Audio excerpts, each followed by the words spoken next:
I have received several requests for this particular topic, often most with women and those that are moms with one child or several children, and in the age of 40, 50s, and 60s that are often experiencing pelvic pain, maybe lower back pain, or pelvic pressure, and that is adenomyosis. There's just not a lot of studies or research out there around this topic, and therefore several requests have come in. So I've chosen to do and dedicate a week of training to this particular topic. But I'll be honest and transparent, it is not my area of expertise, but I can offer some help here from a natural holistic remedy perspective. And I hope that offers some insights for you, especially those who have requested this. But even if you are a woman that fits that dynamic or demographic, this will be helpful to you as well. So if you're new to this channel, my name is Troy Rice. I'm an integrative medicine practitioner and naturopath. I'm trained in several different disciplines around functional medicine, as well as brain health from Amen Clinics and functional breathing from Oxygen Advantage. So I bring all that to the table for this, and I'm hoping to shed some light for you around this topic. So let's dig into adenomyosis. So here we go.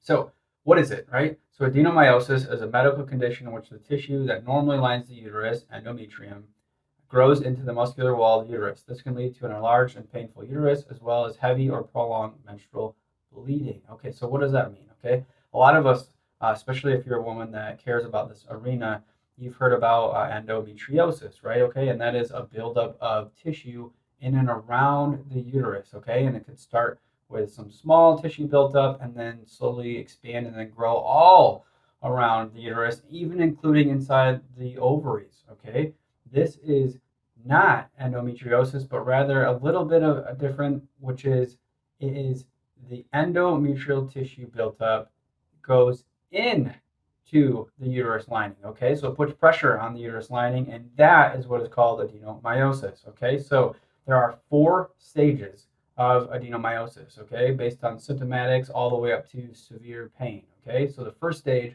is a little bit of buildup of that endometrial tissue around the uterus. Okay, the moderate level, you'd start to see blotches of it in and around the uterus, maybe even bunches of it on particular areas around the uterus. Then you're starting to get into a complete surrounding of endometrial tissue built up around the uterus. And then as it starts to build up even more, it pushes into the uterine wall. And that's when you can experience signs of what's called clinically adenomyosis. Okay, so just want to break that down. But what should you care about? Like, how is this caused, right? So 5 potential causes. Hormonal influences. So if you are seeing excessive amounts of estrogen compared to progesterone in the body, that could be something.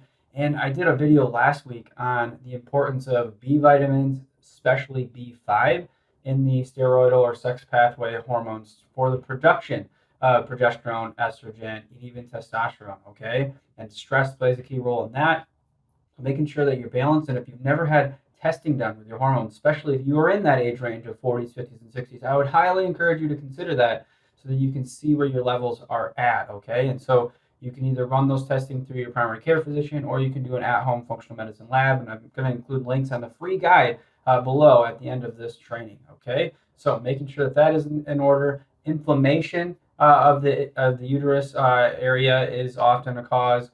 Childbirth and uterine trauma, invasive procedures, and then age and hormonal changes, which we talked about. But as you're nearing that later stage of life, 40s, 50s, and 60s, a lot of things can start to deteriorate, right, or decline with aging, your cellular health, but mostly like your hormones as well. And so getting those back in line. But I promise you there'll be natural remedies related to balancing your hormones, especially with estrogen, because there are several different things called xenoestrogens out there in the environments and sometimes in the cosmetics and the products that we use that act as estrogen in the body. And so therefore your body has a hard time understanding what is actually the natural form of estrogen. And so how can we rebalance that out besides removing some of those chemicals? Okay, so what are 7 common symptoms? So here we go. Pelvic pain, which is dull, constant, or cramp-like feeling.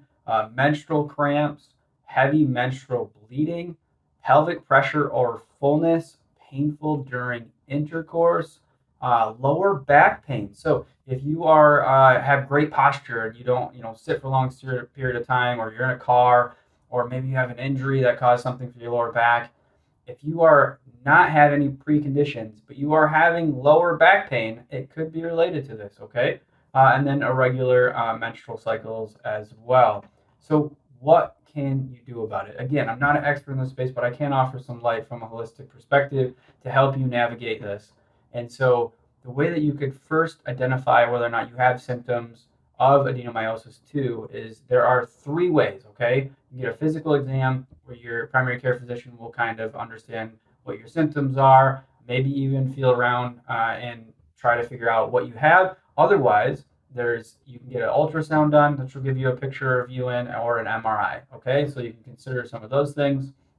But here is what you can do. So let's talk about the first one, hormonal balancing. So a diet rich in B vitamins. Again, vitamin B5 is the #1 precursor for the production of all of those sex steroidal hormones, okay? So progesterone, estrogen, testosterone, making sure you're getting enough of that, and the B vitamins. Supporting herbs. So you have sage leaf, bacopa, black cohosh, donkey, hops flower, red clover, and I've listed several others actually in this guide. I3C, which is indole 3-carbinol, has been proven to help. DIM has actually been proven to help, and that's a supplement that you can get as well. And again, this is all listed in the free guide.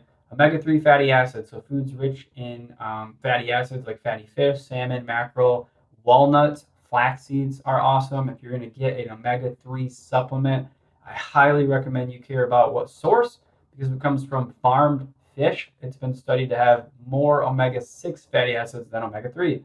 Now, antioxidants, so fruits and vegetables, berries, leafy greens, calcium and vitamin D sources, so calcium from the foods, right? Good source, aged cheese if you don't have any dairy problems, right? Grass-fed beef for cattle can be great. Leafy greens are excellent. Making sure you're getting enough iron as well is great. Whole grains. And if you're somebody that cares a lot about gluten-free, you can consider oats, quinoa, brown rice, even things like buckwheat, okay? Lean proteins, poultry, fish, beans, legumes. Hydration, half your body weight in water with electrolytes. So that could be as simple as, a glass of water with a pinch of sea salt or caustic salt and a squeeze of lemon, or you could get some mineral powder, but you're looking for magnesium, calcium, potassium, sodium, all the things that would be offering you a better way of getting hydration in the body, okay? Ginger and turmeric for their anti-inflammatory properties. Herbal supplements, which we talked a little bit about earlier, but you have chaste tree. What else? You could have cramp bark. That has been proven to work as well. Heat therapy applied to the lower abdomen has been helpful. Acupuncture has been shown to be helpful, especially for releasing any pain around the pelvic area. And then mind-body techniques. And this is mostly related to stress management and keeping your body in a hormesis state. So basically, anytime that we're severely stressed out, and I talked about this in a video last week, that stress will steal everything and put all of your attention towards cortisol production and less towards progesterone and estrogen, testosterone. So it's important to get your stress levels under wraps, okay? So what could you do? Yoga, meditation, Tai Chi, vagus nerve stimulation. If you've never done that, there's a ton of good videos out there. I think her name is Suki Baxter on YouTube. She does a lot of ones with your ears where you kind of pull down on the earlobes, but stimulating your vagus nerve that runs from your gut all the way up to your brain can be helpful. And then deep breathing exercises. And so as a functional medicine breathing coach as well, I also offer breathing remedies, but simply just focusing on breathing through your nose, slowing your breath down, doing it multiple times a day can be very helpful, okay? Also, what I want to mention here too is something that we do with our clients is help build a foundation of lifestyle so they're not chasing wellness, because oftentimes we chase things, right? We're chasing a weight loss goal. We're chasing potentially an autoimmune issue that we have or hormonal imbalance. And so what we like to do is build what's called your personalized wellness suit, which covers foundational pillars of diet, exercise, stress, toxins, recovery, emotional health, supplements when needed, and then optimal sleep. And we help build a framework of lifestyle around those that you enjoy and that loves you back. So if that's an interest to you, there's a link below to help you get started on building that. And then additional resources as always, okay? So you can access protocols, guides, stress guides to help you out in this journey, a link to Functional Medicine Labs, a link to a Wellness Mavericks community to help you engage with others that may be experiencing the same problem that you want to have conversations with, okay? And then a way that you could build out your personalized wellness suit. And I created a bonus recipe section in the end of this handout of foods that will help you with everything we talked about today around adenomyosis and helping you relieve some of that anti-inflammatory, some of that pain, and then also nutrients to help support your hormone pathways as well. And so check out the recipe guide and all the amazing foods that you can start to build some dishes for you, for your family. So enjoy that as well. And I want to thank you for submitting the request. For those of you that did, I hope you found this helpful. And look out for a video series on adenomyosis this week that'll talk about a little bit more of these topics in depth. So thank you for joining me, and I'll see you next time.